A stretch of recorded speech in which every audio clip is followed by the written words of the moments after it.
kind of test when you have your minimum variable product, or like what is the time when you have the concept, the idea, like? Yeah. I'm trying to understand when it's. Good question. Yeah, that's a very good question. I'd say I wouldn't say that having an MVP is a line in the sand. I'd say some of these are your MVP. A landing page can be your MVP. If that's what helps you prove out that people are engaged, that's your first MVP. You take the learnings from that, and maybe you build something bigger on top of it. But you should be doing these from the time that you have identified a target market that you think wants one of your product services, all the way through after you've launched a product, you have a successful business, and you're trying to keep iterating.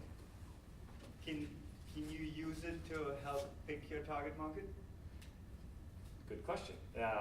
So particularly as you get to a traffic source where you can track where they came from or whatever other demographic information you want about them. These are really powerful tools for taking a broader target market, figuring out who within that was actually engaged, and then focusing down on them for your service. So if you had a couple of ideas that you're struggling with picking one and wanted to know which has a little more interest, this is a tool you could use as well. Absolutely. And I think you could probably make 10 landing page tests before you build one site.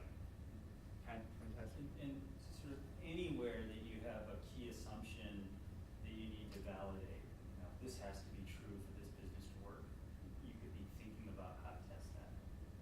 Yeah, I'd say anytime you're thinking about going off and not focusing on your business because you have to go build something, you should first think about how can I skip that and just test quickly. It's cheaper, but more importantly, it's a much faster feedback loop.